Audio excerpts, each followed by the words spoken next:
Hello and welcome to uh, my demo playthrough of Rue Valley. I saw this game a couple of days ago in ODK Expo or something like that. There was some event and it caught my eyes. It caught my eyes because I felt this is very similar, like visually, it was very similar to Disco Elysium, which I really enjoyed. I haven't played this game any before. I haven't heard anything about this game before, so I wanted to check it out, check the demo out. So let's start with the new game and see where it gets us. Okay, so we can create our archetype. Or impulsive but alert and confident if only could stay in this state for perfect focus, resolute or calculate impulsive. So what it means? Oh, introverted, ambiverted,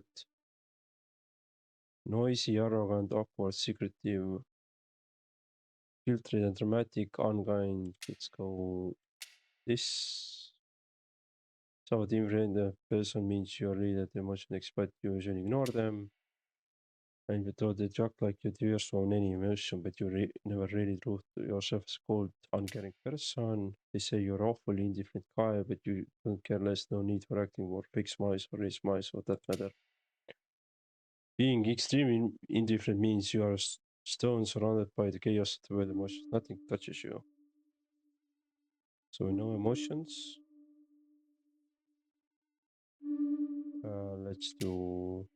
Let's do as bad as possible. Let's do a little bit arrogant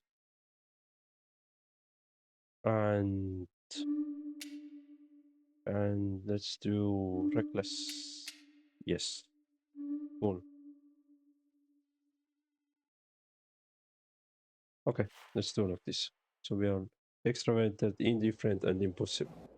I don't know what's gonna happen. All right.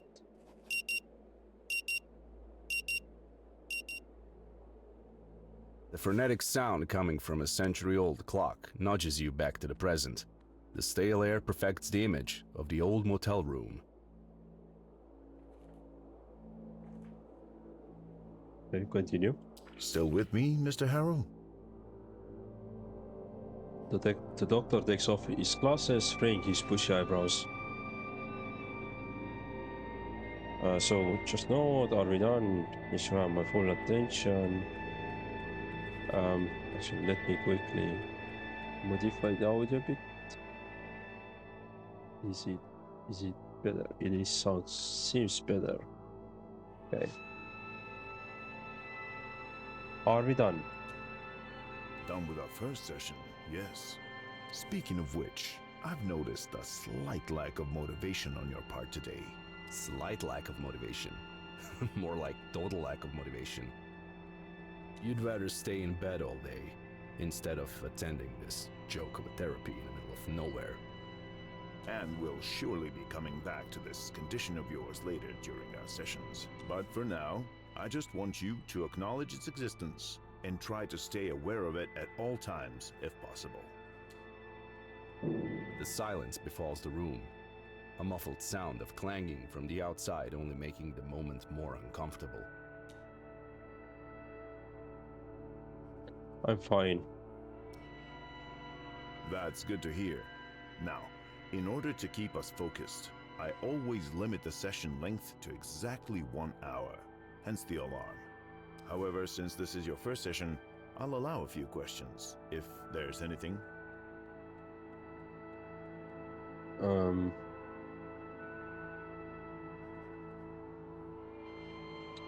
Why do we have to do this here in the middle of nowhere? It may be hard to understand the need for isolation at first, but my methods require complete divergence from the client's regular way of life, as well as temporary distancing from their social groups and circles. Okay. This place is ideal in that regard. However, it's understandable that you need a period of adaptation to both this idea and to your new surroundings. That's also why I haven't asked you to hand over your phone yet. But please don't be alarmed. We'll talk about all of it in due time. Any other questions? Can't you simply state that I'm fine so we can both move on with our lives? Mr. Harrow, that is out of the question. This is a court-ordered therapy, and both of us could be fined or worse if we don't see it through. And I have my own professional reasons, besides the legal ones. You require help, and I've been designated to provide it. I've never let a client down, and I'm not about to do it now. Anything else? Wouldn't I know best whether I need another session or not? Mr. Harrow, your case is not to be overlooked. We need to assess the situation carefully. Your case. Not so long ago, nobody cared about what you do. Yet now, suddenly, your business is everyone's business. This first session is more for you to get acquainted with me and my methods. We have a long road ahead of us. All right then. That's it for today. Through the door, you hear that sound again. You should go and check in at the office. Your room is probably ready by now. Okay.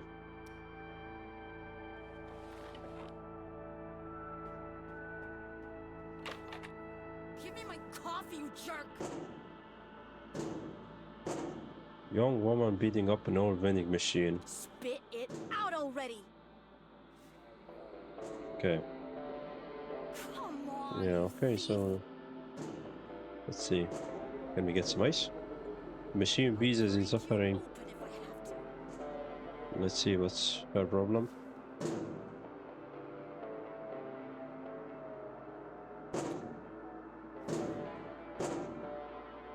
No one needs to be sent away from their home to this dump regardless of their mental state. And yet, what is to be done with lunatics like her? Let them rage around freely, yelling and kicking vending machines where they go. There must be a better way to help a distressed person. Perhaps you could speak with her, see if you can help somehow. I can't speak because I don't have any motivation. Okay. Let's just leave it. Let's see where we can. Okay, I can zoom in a bit. I can run.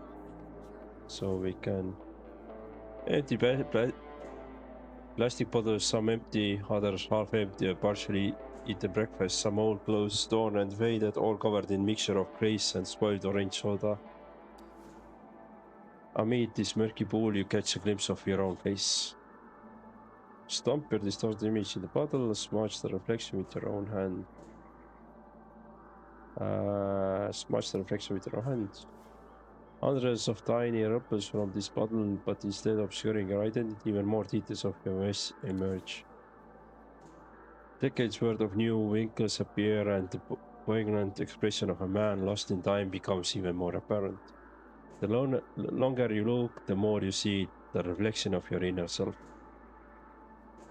That's not what's inside me. Defiantly step into the bottle and onto yourself. I don't need to look at this, ignore the metaphor and just walk away.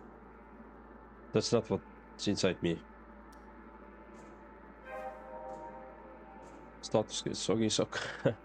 As you stand still in the middle of the smelly bottle, your liquid slowly sneaks through your left shoe and into your sock, while your reflection reverts to calm normal one. Just great. Yeah, so we are flat, we don't have any emotions, so don't really care. So what can we? The sun still burns as bright as it was in the first. In the zenith, it said heat absorbed by the asphalt. Setting off on a foot will be as pointless as your dreams. You'll need to cargo it anywhere. Stare the road for a while. Feeling longing and restlessness starts to well up inside you. You can't help but wonder if what lies beyond the horizon, beyond the limits of this suffocating desert. But even if you weren't trapped here, you wouldn't go. You may long for the sense of adventure that comes with being on the road. But all you can do is stand and stare and wish for what could have become of the young man that you once were a long time ago.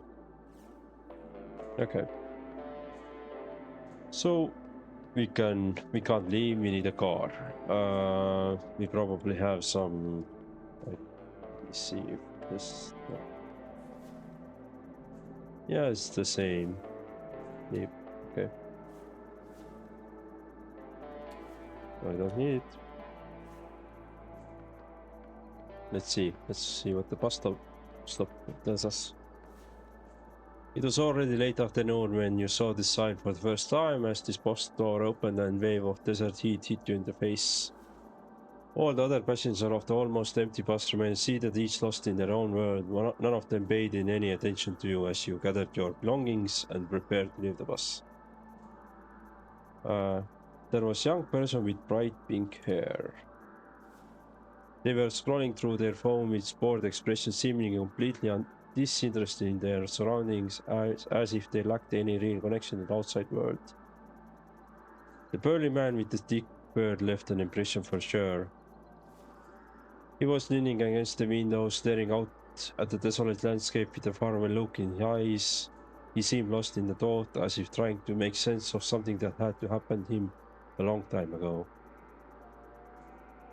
I remember an older woman sitting in the back of the bus. Her nose was buried in a book during the whole trip. Her wrinkled face was contorted in a look of intense concentration, as if she were trying to solve some complex puzzle.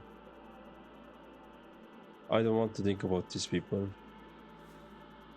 And why would you? Even as you were dismembering from the bus, they meant nothing to you, but outside, next to the bus sign, Dr. Frink's smiling eyes were watching you, his brow dripping with sweat in the intense desert heat. He was already analyzing me, trying to think of anything he could use to keep me here as long as possible. Welcome to Rue Valley, he proclaimed like some poorly written NPC from out of the video game. I'm Dr. Fink, your therapist for the duration of your stay here. It all happened less than 2 hours ago, yet it feels like eternity has passed since. Okay. So we can go to the office. Sure. Let's see. Actually, yeah, we can go to the office. That's, I think, the only thing we can do at the moment. All the attention of the girl behind the counter is occupied by an ongoing phone call. Yes? Yes, I'm sure. Try to get her attention. I failed. It's easy, just be loud enough, and she won't be able to ignore you. Hi, I need to get into my room. Speak over her. Please sit down, sir. I'll be with you in a moment. And before you get a chance to say anything, she returns to her call with no sign that she's about to end in a moment, or anytime soon for that matter. Arrogant. Excuse me, as your paying guest, I demand your attention right now. Your chest swells with indignation. How dare she ignores you? But the only reaction you get from her is a quick side glance and a nod. You even wonder if the nod was meant for you or her phone buddy. Mm-hmm. This is outrageous. I want to see the manager. Okay. Your heart is pounding in frustration, but this time the receptionist doesn't seem to even register your words. Giant donut sign. I have no idea where you are. Leave. Okay. So what we can do, we can sit down probably, check out the leaflets. A picture of huge rocket and group of people in red jumpsuits cheering with bottles of water above it all, the Coral Destiny logo. Okay. Yes. Now, turn right, and then immediately take a slight left. She explains to the person on the other side of the call. Look at the other sides. A picture of endless dessert, the caption of bottom reads, free bottled water for the people of Rue Valley, courtesy of Coral Destiny, your favorite space agency. Take the leaflet with you. You put leaflet in your back pocket. Grab the cheap-looking pen. Wait patiently. Grab the cheap-looking pen. The clerk is laser focused on her call and she doesn't even notice you grab the pen. If you want to snatch her attention, well, you're failed. Pocket the pen. I mean, it's loots. A sudden outburst of kleptomania overcomes you, but luckily the receptionist is so out of it that she doesn't even notice your misdemeanor. Okay. Leave.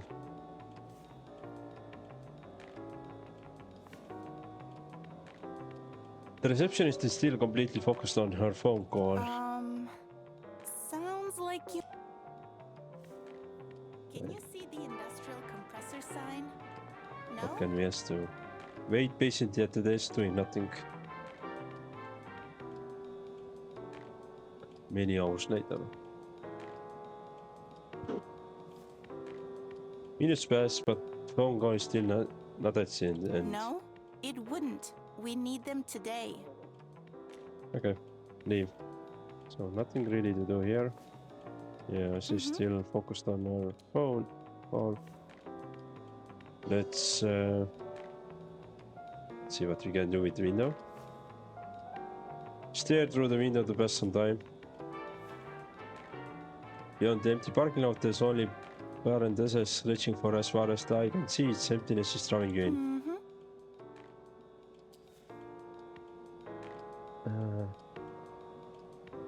Contemplate the profound insight. Try to count how many tiny passes are out there. Smudge your sweaty all the window glasses. Yes, smudge your sweaty fingers all over the window glass.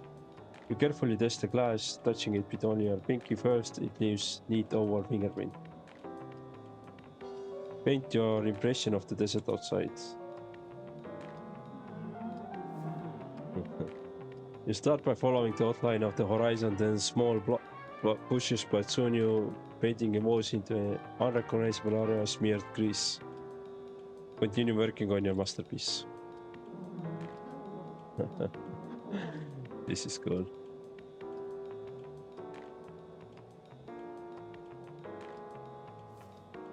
The receptionist is still giving directions over the phone and you're getting restless. No, that would lead you right back to the barricade. Your muscles are sore from the days of exhaustion and the long wait. It might be better to sit down and relax. This might take a while. Sore legs. Okay. So we have inventory, cheap pen. What we can do with the cheap pen? Borrow Destiny logo, okay. Leave. Phone. You pull out your phone, but standing while using it seems like a torture right now. Put the phone away, something to sit on. Okay. So let's sit down.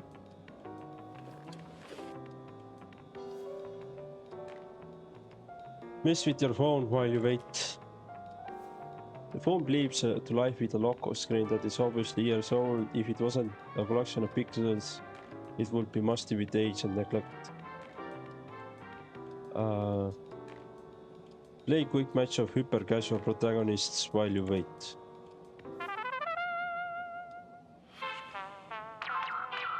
The first wave of tiny bow-tie wearing antagonists appear on your phone screen.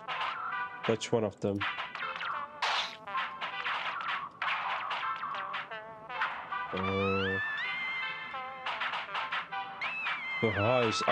I'll scush you all.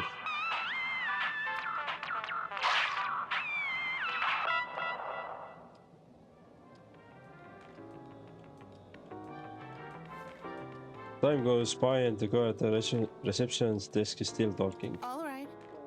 I'm so sorry for the wait.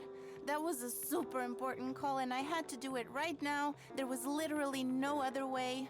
Hopefully you didn't mind waiting. Finally, the girl ends her eternal call. This is outrageous. I'm very sorry about it. All right then, let's get you into your room. So, number 6. That's the last one on the second floor. Everything is prepared for you, and this is your keycard. No, then wait for her to put it on the counter. I see you're confused by this. You were expecting an old-fashioned key, weren't you? Well, we've decided to modernize for a number of reasons. That's great. May I? Actually, one reason to be perfectly honest. The guests just kept on losing their keys. It was exhausting. And my uncle didn't like the cost of replacing so many locks. Flat. Close your eyes, turn your senses off, and wait for her to finish. Many hours later.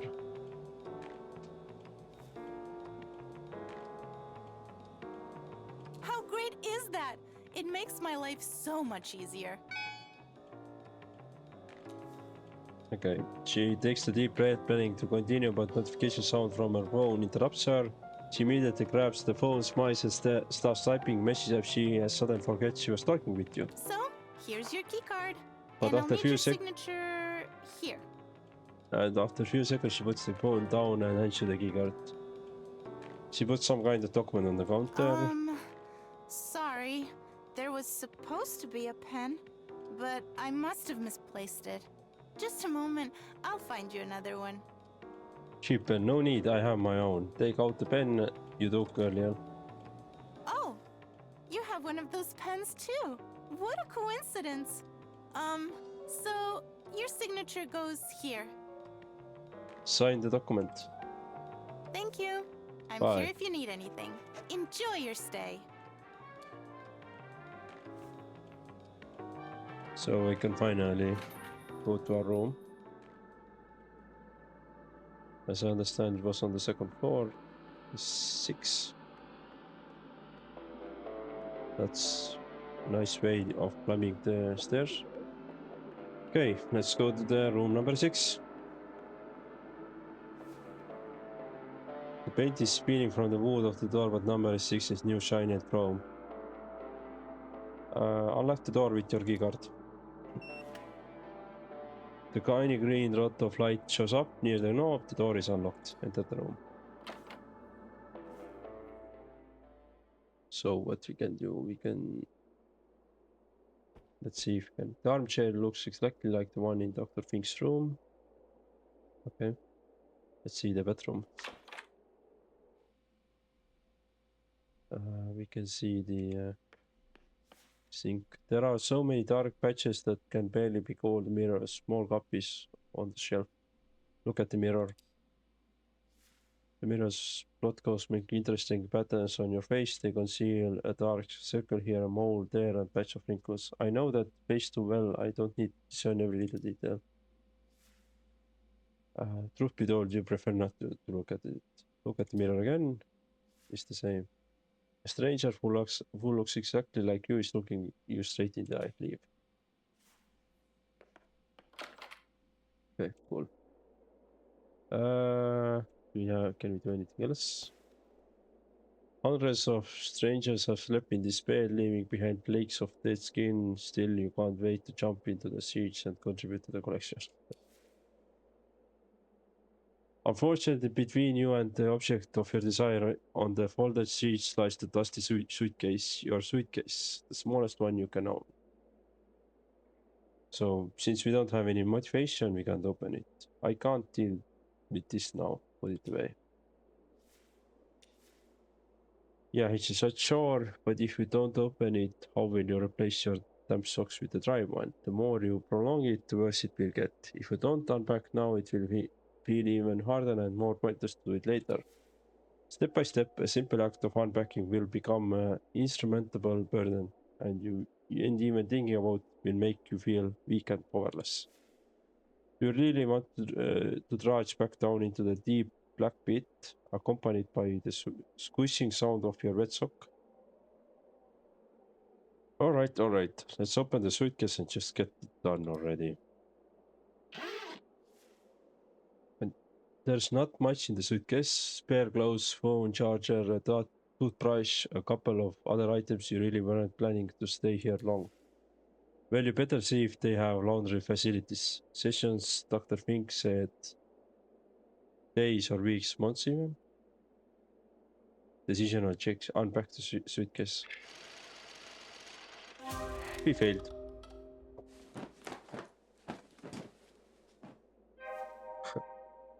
The mushy socks is no longer a concern. No reason to spend the whole evening unpacking. After all, you always prefer the more casual arrangement for your stuff. Continue.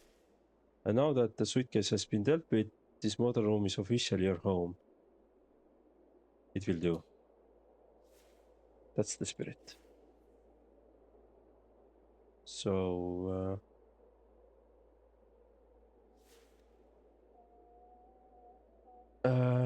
despite the tight sheets and crisp-looking pillow, the bed reeks of dust and age. Fall onto the bed.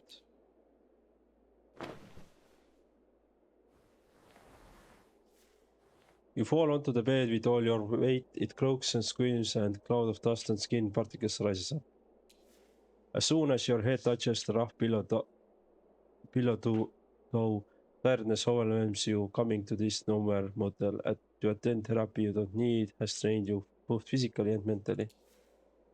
You're desperate to get some sleep, yet after weeks of wakeful nights, you know it won't come that easy. Just mess with your phone, as always. What a gentle touch. The phone screen turns on again.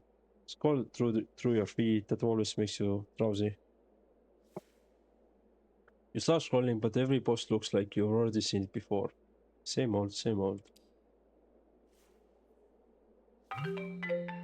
But you don't have a moment to celebrate before your ears are pierced by a ringtone that you swore you would change years ago.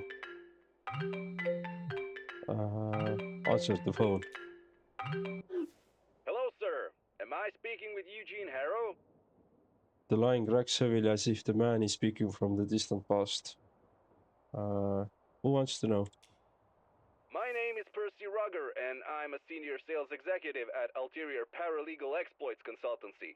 We'd like to offer our help regarding your case. My case? Well, if my information is correct, you have recently been unjustly forced to participate in a treatment which, in our opinion, may have consequences not aligned with your best interests. Now, I'm sure you're quite concerned about it, Mr. Harrow, but don't worry. We're here to help you regain your rights. Are you referring to my psychotherapy here in Rue Valley? Mr. Harrow, let me be frank with you. I have no idea where this True Valley of yours is, but we will work together to put an end to this undue response to your, well, unique situation. I mean, we have only known each other for a couple of minutes, and I can already see what a strong-willed individual you are. You know what you want, and nothing will stop you from getting it. Damn right. So, I presume you're ready for the next step in our cooperation. So what happens if you hang up? I mean, if you continue, it will sell us something. Let's see. Let him sell us something. Now that's what I like to hear. Eugene, Mr. Harrow, you truly are a man of action. I'll write down your general consent here and forward your case to my colleagues in our paralegal department. They'll contact you shortly. Well, Mr. Harrow, it was a colossal pleasure talking with you. Tschüss. Before you have chance to say anything, the phone line is already dead. Okay. But at least now you know you're not the only one who realized the absurdity of this mandated psychotherapy. Well then, back to the phone. Play a quick match of hyper casual protagonist while you wait for sleep to come. As soon the first wave of tiny bow ties wearing antagonist appear on your phone screen, an uneasiness starts beating inside you. Playing this game right now for some reason feels unsettling. This was supposed to be relaxing. It's not your fault, you're simply too nervous to play a stressful game like this right now. Eventually, bored and tired of looking at the tiny screen, you put the phone down, find admitting it won't help you